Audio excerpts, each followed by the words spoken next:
First of all, I should say that this is very much some work in progress. So there are lots of nice polished products that we've seen today, and this is not going to be one of them. But I'm going to go through some of our attempts to produce dynamic risk maps of where we would expect Ebola to spread next in the current outbreak.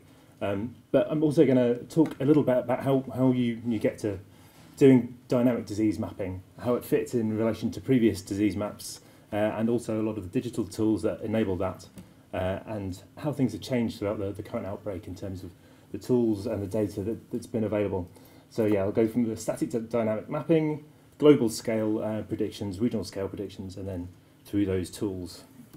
So yeah, this you can basically break out the spatial epidemiology of Ebola virus into these two sort of different cycles. There's the zoonotic transmission, animal to animal transmission, and that's essentially a kind of a static component from the human perspective most of the time. We think there is an area where these animals are infected, and therefore that's some measure of risk to humans who are starting off an infection.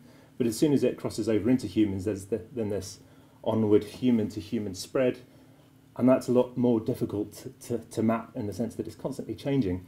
And the image on the right there is one of the past outbreaks in South Sudan, where, as you can see, humans have moved from village to village infecting new people. So I'm going to start off with this sort of static type of map. And our group, C, in Oxford, is probably best known for this malaria work, the Malaria Atlas Project, which is an attempt to gather a lot of prevalence data, point data, on what proportion of the population is infected with malaria, and to aggregate that into a statistical model informed by scientific mechanistic understanding, but basically to make predictions into areas where we don't have those surveys. So these are the predictions essentially for a gridded map of the world, which interpolate essentially from a whole load of points. But we're making predictions there, so it's a predictive risk map. That work's progressed onto things like dengue, and Catherine showed some of these earlier. Particularly for dengue, there's a focus more on using lots of environmental layers, so predicting on the basis of what the environment is like at a particular location. But again, it's prediction. And of course, we've done the same for Ebola fairly recently. So taking the locations of known index cases, index case in this case meaning first humans to get infected from a zoonotic reservoir, you can make predictions, which is the red bit, of where animals infected with Ebola are more likely to be. We've also overlaid on there the countries that have reported human index cases, which gives an indication of where we're extrapolating prediction. And these maps are useful, these sort of static maps, for making plans for the future where you might expect these outbreaks to occur. They're also pretty useful for context. So this is a really nice visualization that the New York Times did, using a lot of the details of past outbreaks. And the green bit there is our risk map underneath it. So go and check that out if you want a nice bit of context on previous Ebola outbreaks.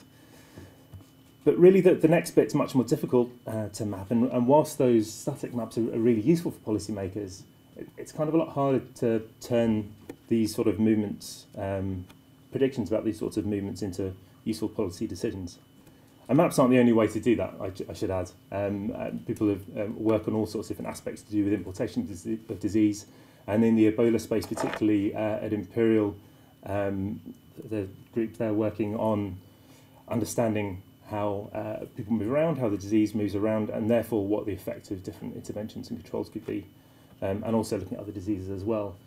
But really this thing of human travel and moving disease and importing into new areas is coming up more and more. There is increasing concern over emerging infectious diseases, particularly at the very early stage where they're changing a lot. So H7N9 and MERS have been things that have been of concern recently. And in fact, we have previously done some work on H7N9 during its spread in China.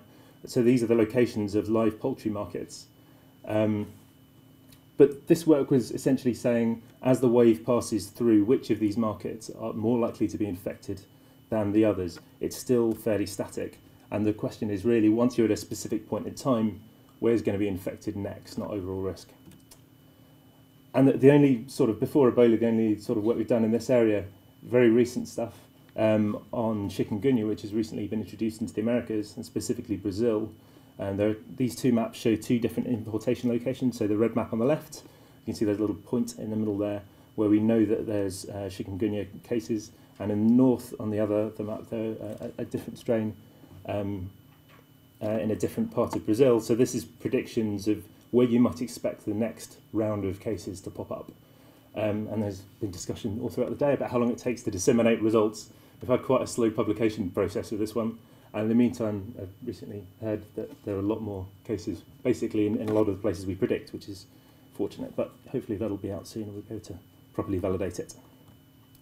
So, as I say, taking this forward and being able to make maps, risk maps of where we would like to, where those like to be next is our main concern. And certainly there's a lot of concern about the global spread of Ebola, or there was back when it was ramping up. Much of it very reasonable, some of it hysterical. But yeah, and a lot of this is focused essentially on developed countries that have health systems that can be quite prepared and can think about screening passengers as they arrive. So yeah, obviously a major route for importation for those countries, therefore, is global air travel. So there's been a lot of consideration of that. This is a figure from the zoonotic risk map, looking at importations from those countries that we identified as being at risk of zoonotic cases emerging. So not explicitly from the 3 countries that have had lots of cases in this outbreak. But the gist of it here is that there's a lot of travel to other places in sub-Saharan Africa, and there's increasing travel everywhere. So the bar on the left was, I think it was in the 1990s, and then the one on the right is recent data, and that's essentially the fractional change in air travel. So air travel is increasing, and the risk of importation is therefore increasing as well. And obviously there are more detailed maps there using data. So this is a paper that Simon was involved with, using essentially a lockdown private data set from IATA, the International Airlines organisation, on passengers and where they arrived, so airports rather than countries, but really, really detailed information for time before the outbreak. But this information generally isn't available, isn't freely available. Only a few people have access to it, and often you have to pay quite a lot of money for it. So if you want to be able to disseminate your results and disseminate all of these predictions, it's kind of tricky. And another reason you might not want to consider global air travel is what your focus is. So as well as worrying about importations into countries in Europe and the US, for example, there's a lot of interest in preparedness for if it were to spread in other developing countries. So the UK's Department for International Development has ring-fenced a specific amount of money for preparedness in other countries in sub-Saharan Africa. Quite a lot of money, in fact. So it's important to them to understand what the risks of importation are, and then they can combine that with an open access risk assessment of coping capacity and other measures which could tell you how risky it is for an importation to spin out of control and cause potentially another West African outbreak somewhere else.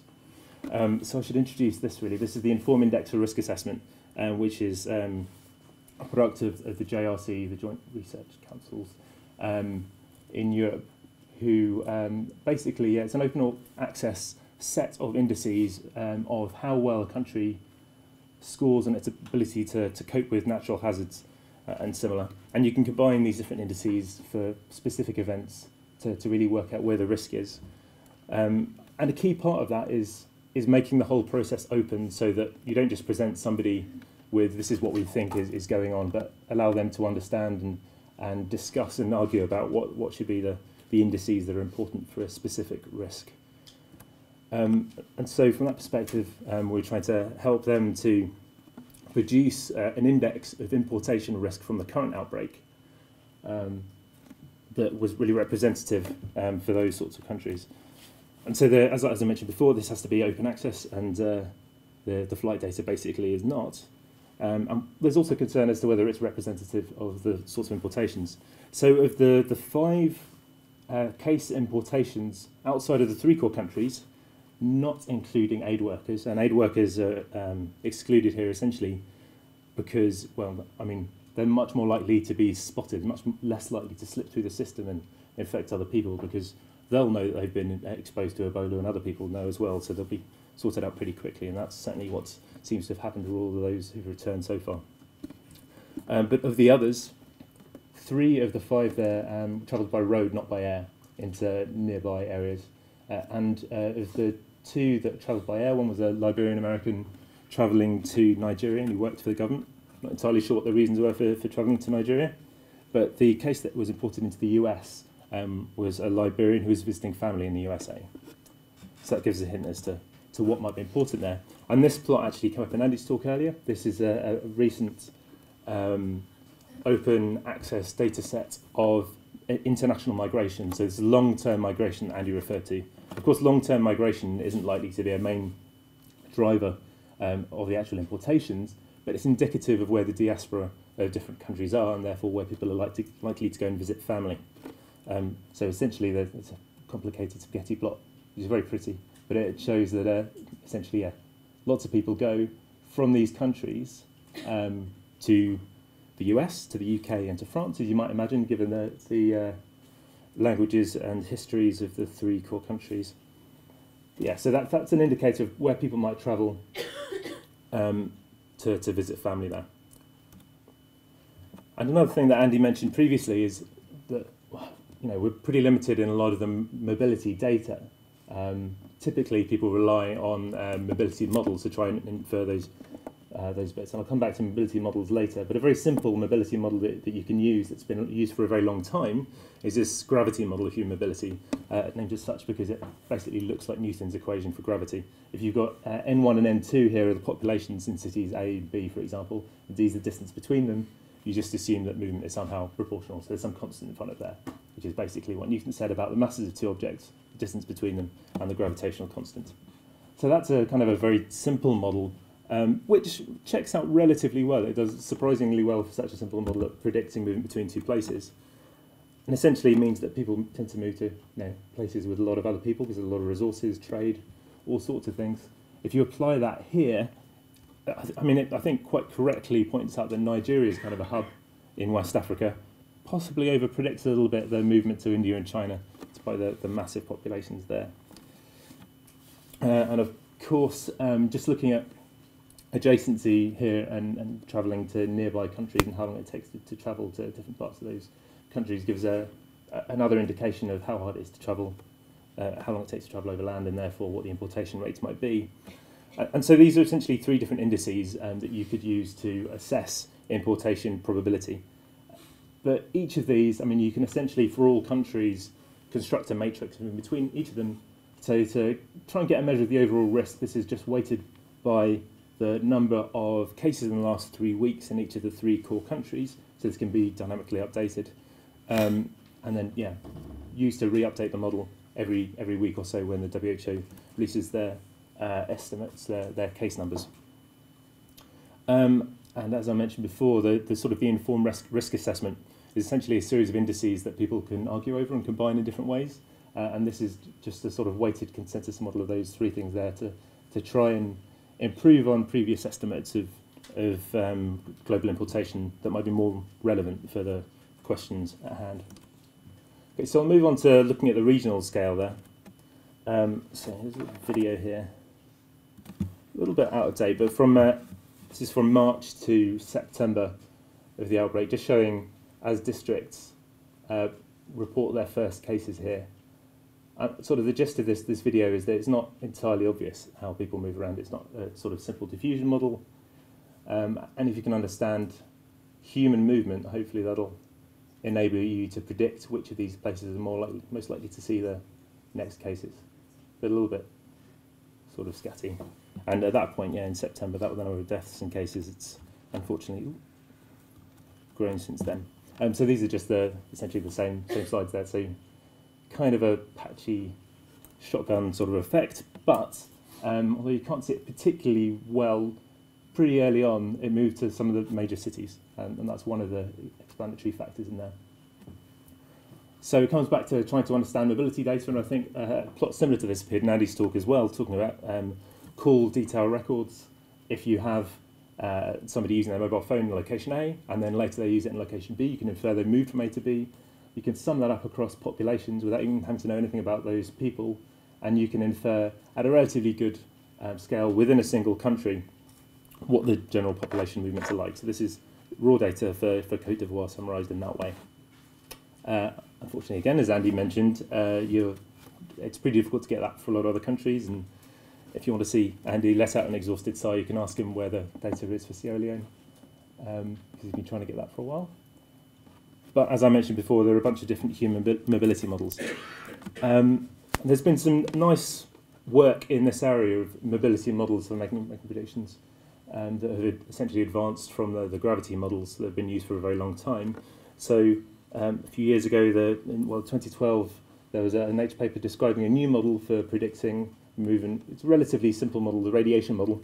And over on the right is one plots from their figures there. At the top, the raw data showing people moving around somewhere in the US. Below it, what the gravity model predicted, and then below that, what their model predicted.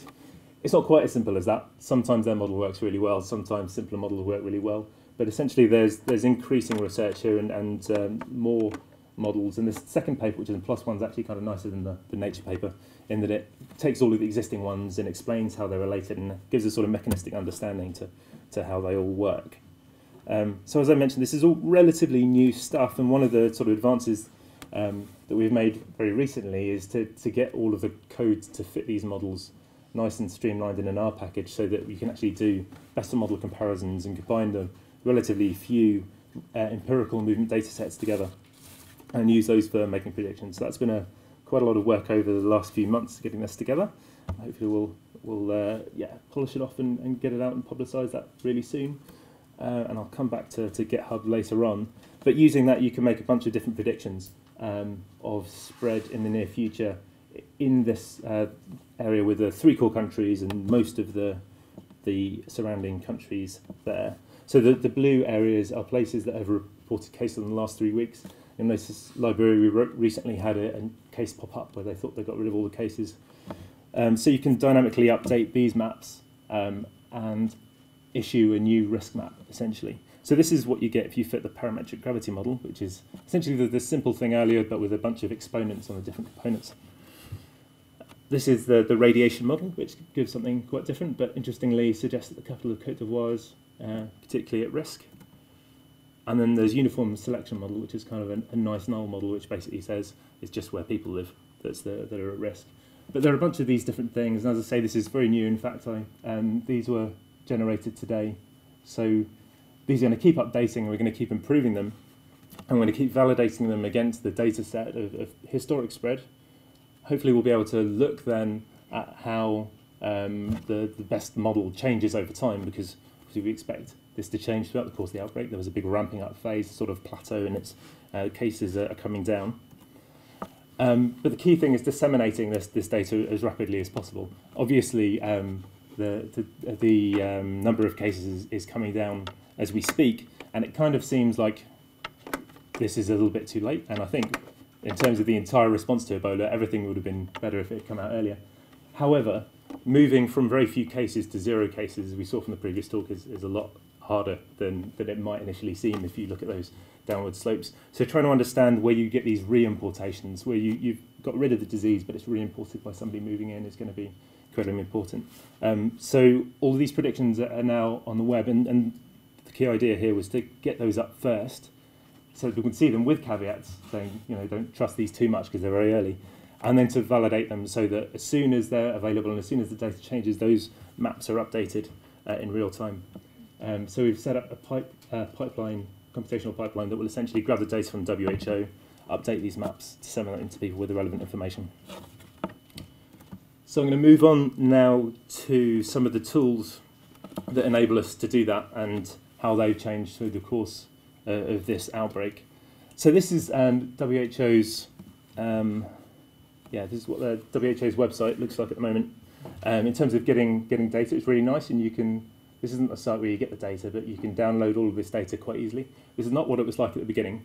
It was all very confusing and things kept changing. But they've had a lot of input from external parties helping them to develop the interface and the data sharing mechanism. But access to this data is absolutely crucial to enable people to develop these computational tools and perform their analyses. So I think this is going to be a key thing to learn for future outbreaks. I have to give a shout out to Caitlin Rivers, who did some awesome work, really, on basically crowdsourcing, digitizing the data. So essentially, at the start of the outbreak, all that was available was these, from each country, they published these PDFs, or occasionally Word documents, if you're lucky, of tables of reported cases. Something which isn't machine readable at all, and you basically have to go through each one and copy them over into a data frame and then go back and compare them to last week's, because there were some cases that were reported which weren't actually true cases and so on. And she essentially organised this completely open repository on GitHub so that people could come in and share their work, so it only had to be done the one time. And that was basically the data set for quite a while for anybody outside of WHO who was trying to fit models, and there were models published based on this data, which is unfortunate. It would be nice if they were fitted to the sort of the really nicely detailed stuff. But she did, yeah, fantastic work here. And this tool and this sort of culture of being able to share this sort of stuff didn't really exist a few years ago, so this is fantastic, I think. This is something that was available before. This is the Humanitarian Data Exchange, which again is another repository where people can share open access data sources. So this had links to the data itself, the case data, but as well as lots of other stuff like the locations of border crossings and roads and all sorts of other data that's useful for humanitarian situations, humanitarian disasters in general. There was a huge amount of work that went into sharing data related to the Ebola outbreak there. And then I kind of want to highlight other research groups that have put a lot of effort into rapidly sharing the results of their analyses as well. So this is a really nice example from the London School. So this is John Edmonds' group, CMYD, who've done quite a lot of work on Ebola, and basically, again, by taking in the most recent case data and making their code reproducible and streamlining everything, they were able to basically quite quickly put up a website which disseminated the data, plots and predictions and all sorts of things, along with information on the methods that they use. Again, something that is pretty new, and a lot of the reason for that is GitHub, really. I mean, GitHub's this code sharing platform, if anybody's not familiar with it. It's basically a way that if you produce a load of computational code, you can stick it up, make it completely available. Other people can download it really easily. They can take their version of it, edit it, push it back. So it's incredibly useful. GitHub and the tool which is Git, which it's based on, which is kind of a sort of standalone thing, make version controlling, so keeping records of everything really easy. But the website GitHub have also added this GitHub Pages functionality, which essentially enables you to make websites really quickly. So we had really nice examples earlier on, particularly the braid stuff and all of the flex climate stuff that Matthew was talking about earlier, which shows what you can do when you've got kind of a lot of developers and you really want to get a platform going. But it's actually relatively easy now to get some of the way there very, very quickly. And it really is very easy to set up these pages, and it's free hosting and everything. And again, for something like this, where we want to essentially automate the system so that you get new data and automatically you run the models and you push them out to the web, it makes it really, really easy to do that. So with that, I'm just going to finish up and firstly thank the funding body. So a lot of the work in general on Ebola was funded by the Wellcome Trust via Simon's SRF, but particularly work on predicting the spread of Ebola is funded by this R2HC grant, which is monies from the Wellcome Trust and DFID, and it's through the R2HC program, which is fantastic. And yeah, kind of that's another issue there is responsive funding. We've talked about enabling people to share data and be responsive quickly with their research, but the Wellcome Trust really tried to push, in this case, getting the funding out there so that people can act and do the research that's needed very, very quickly, which isn't always easy. There's a lot of bureaucracy with trying to transfer money, even when you're trying to give money to an institution. It's surprisingly difficult. So yeah, and also thank you to Simon, who's the PI on the Ebola spread grant, and Moritz and Andrew, who basically done most of the legwork there as well. Thank you very much.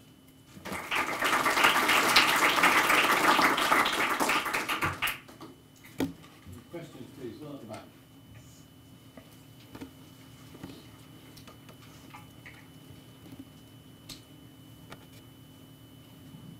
I just wonder what the impact of climate change has been in the movement of the bats, because it seems to, it started in the Congo 30 years ago, it seems to be moving north. Do you do any tracking of climate change and, you know, so longitudinal study rather than... Yeah, I mean, it's one of those things that's a really interesting question, and there are lots of hypotheses around it and so little data. It's really, really hard to tell. I mean, there have been incredibly few cases where the disease is transferred to humans, and in total of all of the human index cases and all of the animal detections, there are about 80 data points spread across time. And a lot of that are focused in specific areas where people have done sampling, essentially, because the vast majority of those are animal samples. So we really don't have the data to be able to spot any sort of temporal signal or change in that. And we have looked at, particularly with the human cases, where there's a sort of any link to environmental change leading up to it, and there's nothing we've spotted in there, but you wouldn't necessarily expect to, so few data points. Sorry for a second question, if I can bore you all. There's some work being done at the Rockefeller Foundation on resilient cities. Very few of the examples today is there a single resilient city, I've noticed. I just wonder whether in all your work you're beginning to look at what makes a resilient city, which includes the good practice in health. I'm not particularly familiar with the specific term resilient city. I don't know whether there's already a codified system, but I mean, certainly a lot of these questions come down to health systems. And the health systems in those three countries is relatively poor, even for that area of sub-Saharan Africa, because of the history of conflict in those regions. So the number of doctors per people was incredibly low. And really that's what the informed risk assessment essentially tries to do, albeit at a national level. Tries to assess all of those different things so that you can sort of tell in advance, this is where an importation is likely to cause real trouble. And certainly if you could do that at a city level, that would be fantastic. I think one of the data sources that's most sorely needed is just the locations of where the static health facilities are for many of these countries. You just don't know. I mean, so this outbreak started, there's just no idea at all.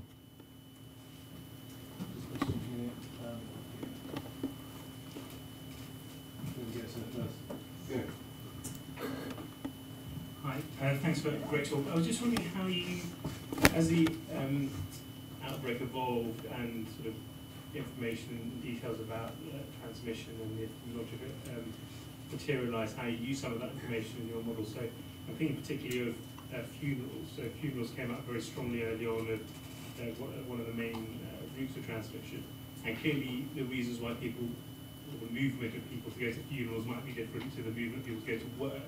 So could you factor that into your model? I wish we could have. There was, so again, some really interesting work, particularly done by the Imperial and London School groups who do a lot of the sort of more classical epidemiological modelling, SIR type models and individual-based models to understand those things. They're really important for which sorts of interventions are going to be very useful. And I know they've looked at a lot of those issues, but even they, I don't think, well, they can come up with models that can fit those sorts of things, but again, the data to inform them is just so scarce, so sparse. So the WHO holds line list data, so they basically, for each case, they ask them lots of questions. They also did a lot of contact tracing, so questions about where people were infected, so you can find out the proportion of those people who are infected at funerals. You can also look at where their home location is, and you probably get the location of death of the case. So if you can pass all that information, it should be in there somewhere. Certainly doing that quickly is a challenge. And then, maybe at some point in the future it will be possible to look at that. But just understanding how people move around the landscape is such a tricky thing. And there's no broad-scale data for those three countries. There's none of this call detail records. So it would have to be that really close sort of questioning and surveys and specific things, finding out specific answers to questions. Thanks for an interesting talk. I just wanted to sort of ask you and perhaps other people in the audience, if, God forbid, something similar to Ebola was to happen next month, where are we currently in terms of using modern digital methods to help inform public health policy and control immediately? How possible is that currently, and if it isn't, what areas can be improved? So, for example, like better coordination. Are there obvious things that stick out for you currently? So I think funding is one of those sort of tricky issues. I mean, if you can have a pool of people who can do this work responsibly, then that's fantastic. And I think, again, referring to London Imperial, they're kind of set up for dealing with outbreaks. So from that sort of academic epidemiological modelling perspective, having systems like that is great. But I mean, data sharing getting the data to people is going to be, I think, the biggest issue there. And I simply don't know from the side of WHO or the countries with the data acquisition whether the things that have changed during the course of the current outbreak will translate easily, or whether it'll essentially need to be rewritten from scratch next time round. Yeah, do you want to open that up to the floor if anybody else wants to discuss that?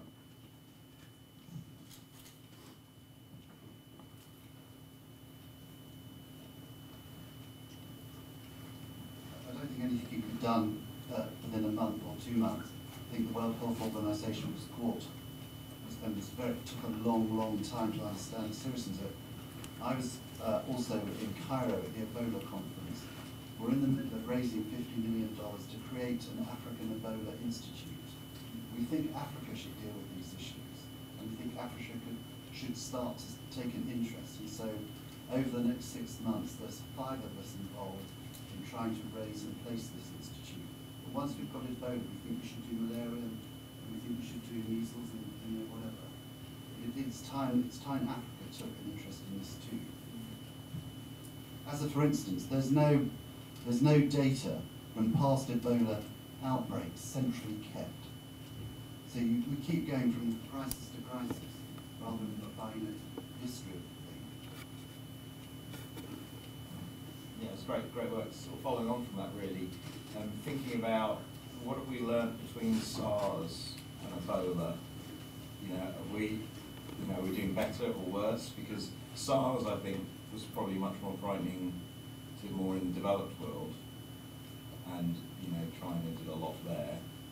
So I'm just wondering, where we are. Because I mean, a lot of these methods look very bespoke to Ebola, and Ebola, hopefully things are getting better. But the next global threat, and I know on the UK risk register, this is, I think, higher than terrorism in terms of UK risk register.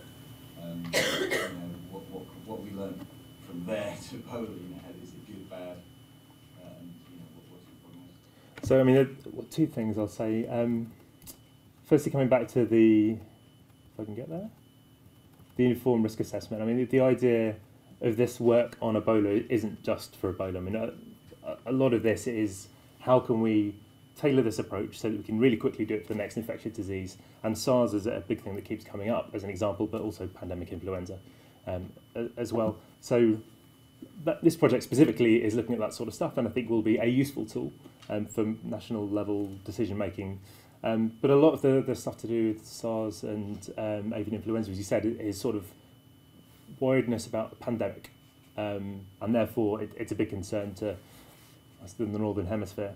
And I think Ebola has been a bit different in that respect, in that certainly to start with, that was a lot of the public worry was about what if it came up here and started spreading everywhere. Obviously that was less of a worry among a lot of public health professionals, but amongst the public it was a serious concern, and therefore has to be by government. But I mean, a lot of the issue with Ebola is the devastation to those societies more than anything. So I don't know if that aspect of it translates that well, but yeah, certainly I don't know about sort of government level preparedness, how that evolves through these different situations. I was thinking also for the technical side, the digital side as well, in terms of how your Ebola techniques.